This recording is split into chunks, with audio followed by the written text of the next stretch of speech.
गोविंदपुर नामक एक गांव में रामलाल मैंगो मिल्क शेक वाला ये नाम काफी मशहूर था।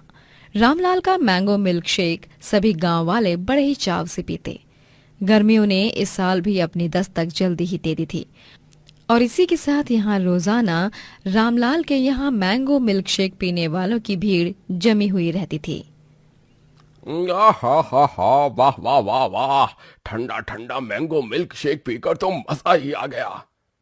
अरे भाई, इसी बात पर मुझे एक गाना याद आ रहा है। हमें इस गर्मी में जीने की चाहत न होती अगर मैंगो मिल्क शेक न होता, अगर मैंगो मिल्क शेक न होता। अरे भाई ऐसे गा कि अगर रामलाल काका का मैंगो मिल्क शेक ना होता, क्योंकि पूरी दुनिया घूम लो लेकिन रामलाल काका के जैसा मैंगो मिल्क शेक और कहीं भी नहीं मिलेगा। ये बात तो उतनी ही सच है भाई। अरे भाई, धन्यवाद धन्यवाद। ये तो आप सबका बड़प्पन है और कुछ नहीं। रामलाल का मैंगो मिल्क शेक हर किसी का फेवरेट था। रामलाल अपनी बीवी वसुधा के साथ रहता था। उनका एक बगीचा था जिसमें आम उगते थे।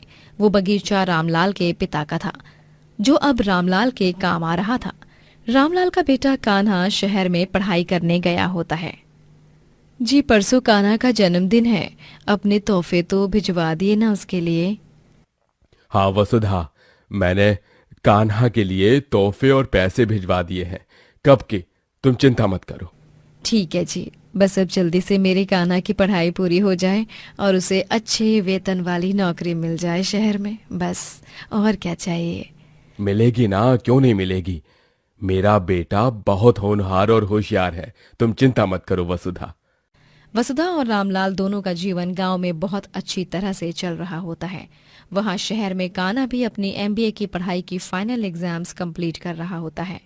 अब बस जल्दी से मेरे रिजल्ट्स आ जाएं, फिर मैं अपने माँ पापा के पास 1 महीने के लिए गांव जाऊंगा। वहां पर उनके साथ थोड़ा वक्त गुजारूंगा, उसके बाद ही जॉब के लिए अप्लाई करूंगा। हाँ यार कान्हा, यह भी सही है। मैं तो कहता हूँ गांव जाने के बाद 15 दिन बाद तू खुद अंकल आंटी को शहर घुमाने ले आ, उन्हें भी अच्छा लगेगा। अरे हाँ, यह भी बहुत अच्छा आइडिया है। एक दिन अचानक से रामलाल के बगीचे में आग लग जाती है, जिस कारण पूरा बगीचा जलकर राख हो जाता है और ये सब देख रामलाल के होश उड़ जाते हैं। उसे बहुत बड़ा धक्का लगता है। नहीं, मेरा बगीचा। वसुधा देखो ना, ये क्या हो गया। अब मैं क्या करूंगा। अब मैं गांव में मैंगो मिल्क शेक कैसे बेच पाऊंगा। जी, संभालिए अपने आप को। अब जो हो गया सो हो गया, हम अब कुछ भी ठीक नहीं कर सकते। अरे हम बर्बाद हो गए वसुधा, बर्बाद हो गए हम। सबसे ज्यादा दुख तो मुझे इसी बात का हो रहा है कि मेरे बापू की आखिरी निशानी, ये उनका आम का बगीचा, ये जलकर राख हो गया। रामलाल का रो रो कर बुरा हाल हो जाता है। उसकी तबीयत भी बहुत बिगड़ जाती है। जी, मैं ये सब कान्हा को बता देती हूँ। नहीं वसुधा, कान्हा को कुछ मत बताओ। उसे ये सब पता चला तो वो अपने फाइनल एग्जाम्स पर ध्यान नहीं दे पाएगा, खामखा टेंशन ले लेगा। उसे कुछ मत बताओ वसुधा, उसे कुछ मत बताओ। ठीक है जी, लेकिन अब हम क्या करेंगे, कैसे रहेंगे इस गांव में? हमें कुछ ना कुछ तो करना होगा। रामलाल और वसुधा बहुत चिंतित होते हैं। गांव वाले भी रामलाल के मैंगो मिल्क शेक को बहुत याद करने लगते हैं।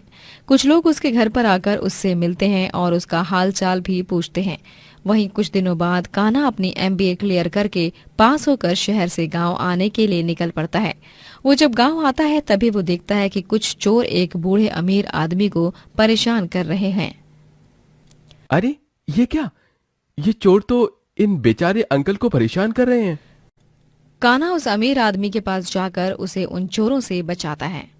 ए, दूर आओ, चलो निकलो यहाँ से। ओए लंगूर, तू कौन है बे? हाँ? अरे चल चल, पतली गली पकड़ और निकल यहाँ से, वरना एक लपड़ दूंगा ना, उस पहाड़ की चोटी पर जा गिरेगा। ओए बुड्ढे, चल जल्दी से वो पैसों का बैग हमें दे दे। अरे बेटा बेटा बेटा, मुझे इन चोरों से बचाओ। तो तुम लोग ऐसे बाज नहीं आओगे ना, रुको। कान्हा गुस्से में आकर सड़क पर पड़ी 2 बैम्बू की लकड़ियां उठाकर उन चोरों की जमकर पिटाई करता है और उन्हें वहां से भगा देता है। बूढ़ा अमीर आदमी कान्हा को पैसों का बैग में से एक नोट की बंडल निकाल कर दे देता है। ये लो बेटा, ये पैसे रख लो। तुम्हारा नाम क्या है बेटा? मेरा नाम कान्हा है अंकल, लेकिन ये पैसे मैं नहीं रख सकता, क्योंकि मैंने आपकी जान इंसानियत के नाते बचाई है, ना कि इन पैसों के लिए। अरे मैं जानता हूँ बेटा, लेकिन तुम सच में भगवान कृष्णा का रूप बनकर आए हो मुझे बचाने के लिए, और ये पैसे मैं तुम्हें अपना आशीर्वाद समझकर दे रहा हूँ। प्लीज बेटा, मना मत करो। ये लो, ये लो। लेकिन अंकल। रख लो कान्हा बेटा, जुग जुग जियो बेटा, जुग जुग जियो। कान्हा को ना चाहते हुए उस बूढ़े आदमी का मन रखने के लिए वो पैसे स्वीकारने पड़ते हैं। जब कान्हा घर जाता है तभी वो देखता है कि वसुधा और रामलाल चिंताग्रस्त होकर सर पर हाथ धरे बैठते हैं। वो ये भी देखता है कि गांव में रामलाल का मैंगो मिल्क शेक स्टॉल बंद है। ये सब क्या हो गया है माँ पापा? अरे बेटा, हमारा बगीचा जलकर राख हो गया, अब हमारे पास कुछ भी नहीं बचा। तू इस सब की कोई चिंता मत कर कान्हा, तू रुक, मैं आरती की थाली लाती हूँ। तेरी आरती और नजर उतारती हूँ बेटा। वसुधा कान्हा की आरती उतारती है और उसकी नजर भी उतारती है। तभी कान्हा अपने बैग में से एक मिठाई का बॉक्स निकालता है। बस हो गया पापा, अब दुखों को करो गुड बाय और खुशियों को करो वेलकम। ये लो, मुंह मीठा करो। लेकिन क्यों बेटा? पहली बात तो मैंने एमबीए क्लियर कर लिया है, और दूसरी बात ये कि बगीचा तो हमें मिलेगा, लेकिन ये नहीं दूसरा वाला। ये दोनों खुशखबरी सुनकर वसुधा और रामलाल अत्यंत खुश हो जाते हैं। कान्हा उन दोनों को उस आदमी के दिए हुए पैसे दिखाता है और वो उन्हीं पैसों से एक सेठ से बगीचा खरीदता है, जहाँ के आम से वो और उसका पिता रामलाल फिर से मैंगो मिल्क शेक बेचने लग जाता है। अरे मैंगो मिल्क शेक ले लो भाई, मैंगो मिल्क शेक, ठंडा ठंडा fresh fresh mango milk shake, vanilla ice cream की टॉपिंग के साथ। अरे भाई वाह, बाप बेटे दोनों एक साथ। रामलाल काका, इतने लंबे टाइम बाद आपको देखकर और आपके इस मैंगो मिल्क शेक को पीकर दिल खुश हो गया। सच में आज जाकर हमारी प्यास बुझी है इस अमृत समान मैंगो मिल्क शेक को पीकर। अरे भाई, मानना पड़ेगा कान्हा बेटवा, तुम तो बिल्कुल अपने पापा के जैसे सेम टू सेम स्वाद वाला मैंगो मिल्क शेक बनाते हो। जी, आपका बहुत बहुत धन्यवाद अंकल। दिन ब दिन रामलाल की उम्र होने लगती है और इसी कारण अब कान्हा उसके मैंगो मिल्क शेक बिजनेस को संभालने लगता है और वो उसे और भी बड़ा कर देता है, एक दुकान खरीदकर, जहां वो मैंगो मिल्क शेक ढाबा खोलता है। इस मैंगो मिल्क शेक को बेचकर ही मैं दिन में इतने हजारों रुपए कमा रहा हूं, क्यों ना मैं इसी में अपना करियर कंटिन्यू करूं।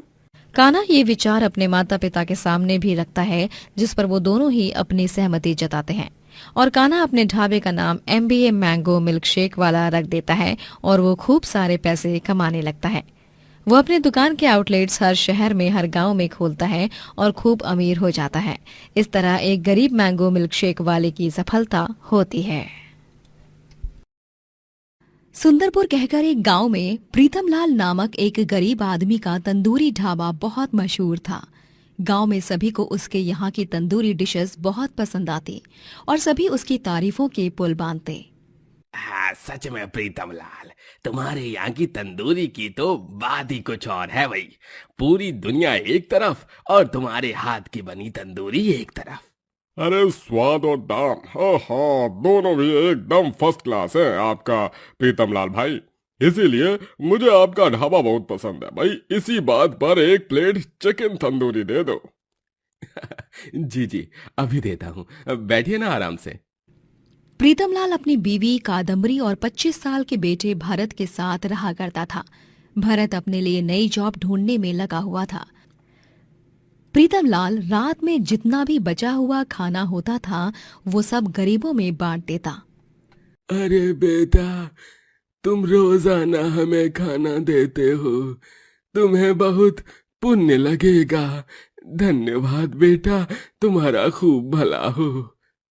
अरे हमारे पास तुम्हें इस खाने के बदले देने के लिए कुछ भी नहीं है, लेकिन हाँ, ढेरों दुआएं और आशीर्वाद सदैव तुम्हारे साथ है हमारा। मुझे बस वही तो चाहिए काका, आशीर्वाद, और वो भी आप जैसे लोगों का। प्रीतमलाल तरह तरह की अलग और अनोखी तंदूरी डिशेस बनाने के लिए जाना जाता था। वो उन डिशेस को अपने स्टाइल में और अपने अंदाज में बनाता जो ग्राहकों को बहुत पसंद आता, और वो सब चटखारे लेकर उसे खाया करते। क्या हुआ भरत बेटा, नौकरी का कुछ पता चला? नहीं पापा, मैंने बहुत कोशिश की लेकिन मुझे कहीं भी नौकरी नहीं मिल रही है। अब तो लगता है कि शहर में ही जाकर बस जाना ठीक होगा। इतना पढ़ लिख कर यहाँ गांव में रहकर कुछ नहीं हो पाएगा। मुझे गांव से बाहर तो निकलना ही होगा। ठीक है बेटा, जो तुम्हें सही लगे। तुम शहर जाकर आओ और एक बार नौकरी लग जाए तो वहीं पर बस जाना। अब और क्या ही कर सकते हैं। लेकिन जी, भारत शहर में अकेला कैसे रहेगा? कहाँ रहेगा? कादम्बरी, शहर में मेरा चचेरा भाई योगेंद्र रहता है, जिसका अगरबत्ती का बिजनेस है, वहां पर बहुत बड़ा वाला। उसके साथ ही रह लेगा भरत, जब उसे वहां कहीं नौकरी लग जाए तब। भारत गांव से बस में सवार होकर शहर जाता है और वो वहां पर 2 दिन रुककर नौकरियों की तलाश करता है। उसे एक कंपनी में अच्छी पोस्ट वाली नौकरी मिल जाती है और वो खुशी से मिठाई का बॉक्स लाकर कादम्बरी और प्रीतमलाल का मुंह मीठा करता है। माँ, पापा, मुझे नौकरी मिल गई है, वो भी एक अच्छी पोस्ट वाली। तनख्वाह भी बहुत अच्छी है। मैं तो आज बहुत खुश हूँ। ये सब सिर्फ आप दोनों के प्यार और आशीर्वाद के कारण ही सफल हो पाया है। आई लव यू माँ पापा। लव यू टू बेटा। यूं ही जीवन में तरक्की की ऊंची इमारतें छूते रहो। हाँ बेटा, हमारा प्यार और आशीर्वाद तो तुम्हारे साथ मरने के बाद भी रहेगा। आज अपने जिगर के टुकड़े को इतना बड़ा होते देख बहुत अच्छा लग रहा है। प्रीतम जी, मैं जल्दी से शीरे का भोग बनाकर भगवान जी के सामने रखती हूँ। भारत को नौकरी लगने के बाद कादम्बरी और प्रीतमलाल की खुशी का कोई ठिकाना नहीं था। वो दोनों उसे शहर भेजने से पहले एक तोहफा देने वाले थे, और वो तोहफा था एक सोने की चेन। मना मत करो भरत बेटा, इसके पेंडेंट पर तुम्हारे नाम का पहला अक्षर लिखा है। ये कादम्बरी और मेरी तरफ से तुम्हारे लिए एक आशीर्वाद का प्रतीक समझकर रख लो और अपने जीवन में खूब आगे जाओ। थैंक यू पापा, आपने मुझे पढ़ा लिखा कर इस काबिल बनाया कि मैं आज शहर में नौकरी करने जा रहा हूँ। थैंक यू तो हमें तुम्हें कहना चाहिए भारत बेटा। तुम हमारा सपना पूरा करने जा रहे हो। भगवान तुम्हारे जैसा होनहार बेटा सभी को दे। भारत प्रीतमलाल और कादम्बरी का तोहफा स्वीकार कर लेता है, और जैसे ही वो शहर जाने के लिए अपना सूटकेस लेकर निकलता है, तभी अचानक से प्रीतमलाल को हार्ट अटैक आ जाता है और उसका देहांत हो जाता है। पापा, आप मुझे और माँ को इस तरह छोड़कर नहीं जा सकते पापा। प्रीतम जी, प्रीतम जी उठिए ना, आंखें खोलिए प्रीतम जी। प्रीतमलाल की मौत के कारण भारत शहर नहीं जा पाता और उसे नौकरी पर नहीं लिया जाता। हे भगवान, लेकिन उन्हें ये बात तो पता है ना कि तेरे पिता का देहांत हुआ था, इसीलिए तू ज्वाइनिंग के लिए पहुंच नहीं पाया। फिर भी उन्होंने तुझे नौकरी शुरू होने से पहले ही बेदखल कर दिया। मैंने उन्हें बहुत समझाया माँ, लेकिन उन्हें एम्प्लॉय की जरूरत थी तो उन्होंने नए एम्प्लॉय को हायर कर दिया, और अब वहां पर वैकेंसी फुल हो चुकी है। अब उन्हें एम्प्लॉय की जरूरत नहीं है। भारत और कादम्बरी बहुत चिंतित हो जाते हैं। कादम्बरी भारत को एक सुझाव देती है। भारत बेटा, क्यों ना तू तेरे पापा का तंदूरी ढाबा संभाल ले, वहां से भी अच्छी कमाई हो जाएगी। लेकिन माँ, मुझे तंदूरी डिशेस बनानी नहीं आती। मैं तो केवल खाना पसंद करता था। इस बात पर कभी ध्यान ही नहीं दिया कि पापा कैसे बनाते थे। लेकिन हाँ, एक रास्ता है जिससे मैं तंदूरी डिशेस बनाना सीख सकता हूँ। कैसा रास्ता बेटा? भारत अपनी जेब से फोन निकालता है और YouTube ऑन करके तंदूरी के व्यंजन बनाने की रेसिपी वीडियो देखने लगता है। अरे वाह, ये तो कुछ भी सीखने का काफी अच्छा मार्ग है। हाँ माँ, आप देखना, मैं इस पर ही रेसिपी वीडियो देख देख कर कैसे तंदूरी ढाबा चलाता हूँ। पापा की तरह तो मैं कभी बना नहीं पाऊंगा, लेकिन कोशिश तो कर ही सकता हूँ ना। भारत अब YouTube से सीख सीख कर ढाबे पर तंदूरी डिशेस बनाने लगता है। वो सभी डिशेस अच्छी तो बनती हैं, लेकिन ग्राहकों को इस बात की शिकायत होती है कि स्वाद प्रीतम लाल की तरह नहीं है। अरे भाई, तंदूरी अच्छी बनी है, लेकिन स्वाद तो प्रीतम लाल की तरह बिल्कुल भी नहीं है। अरे भाई, हमें तो सिर्फ प्रीतम लाल भाई के हाथ के तंदूरी खाना ही पसंद था। न जाने अब वो स्वाद कहाँ मिलेगा। प्रीतम लाल भाई की बहुत याद आती है। स्वाद प्रीतम लाल की तरह नहीं होता है, इस कारण ग्राहकों का आना जाना कम होने लगता है और एक वक्त पर जो ढाबा ग्राहकों की भीड़ से भरा हुआ होता है वो अब सुनसान और वीरान हो जाता है। कादम्बरी और भारत बहुत दुखी हो जाते हैं। कमाई ना होने के कारण उन पर आर्थिक समस्या का पहाड़ भी टूट पड़ता है। पता नहीं क्या होगा अब। इस तरह तिल तिल करके जीने से अच्छा भगवान मुझे एक ही बार में उठा क्यों नहीं लेता। माँ, ऐसा मत कहिए। पापा के बाद इस दुनिया में सिर्फ आप ही मेरा इकलौता सहारा हो। अगर आप भी चली जाओगी तो मैं क्या करूंगा? ये देखिए, ये सोने की चेन, इसे पापा और आपने मुझे भेंट स्वरूप दी थी। मैं इसे गिरवी रखकर कुछ पैसे ले लूंगा। लेकिन बेटा, मैं जानता हूँ माँ, ये पापा की दी हुई आखिरी निशानी है, लेकिन मैं इसे बेच नहीं रहा, सिर्फ गिरवी रख रहा हूँ। भारत उस चेन को गिरवी रखने जा ही रहा होता है कि तभी उसे एक साधु बाबा रोक लेते हैं। मैं तुम्हारे घर से गुजर रहा था और मैंने तुम्हारी और तुम्हारी माँ की बातें सुन ली। अपने पापा की इस चेन को गिरवी मत रखो बेटा, मेरे पास तुम्हारी समस्या का समाधान है। ये लो, ये जादुई मसाला है। इससे कितना भी इस्तेमाल करो, ये कभी खत्म नहीं होगा। इसे तुम तंदूरी में मिलाओगे तो सारे व्यंजनों का स्वाद हूबहू तुम्हारे पिता की तरह हो जाएगा। धन्यवाद साधु बाबा। आप नहीं जानते आपने ये जादुई मसाला देकर मेरी कितनी बड़ी मदद की है। आप सच में इस मुसीबत भरी घड़ी में भगवान का रूप बनकर आए हो मेरी मदद करने। भारत उस जादुई मसाले से तंदूरी बनाने लगता है और धीरे धीरे फिर से उसके सभी खोए हुए ग्राहक वापस आने लगते हैं और सभी उसकी खूब प्रशंसा करते हैं। इस तरह भारत का तंदूरी ढाबा हर जगह फेमस हो जाता है और वो अपने जीवन में भरपूर तरक्की करता है। दोस्तों, अगर आपको ये कहानी पसंद आई तो लाइक करें, शेयर करें और कमेंट करके बताएं कि कहानी में आपको सबसे अच्छा क्या लगा।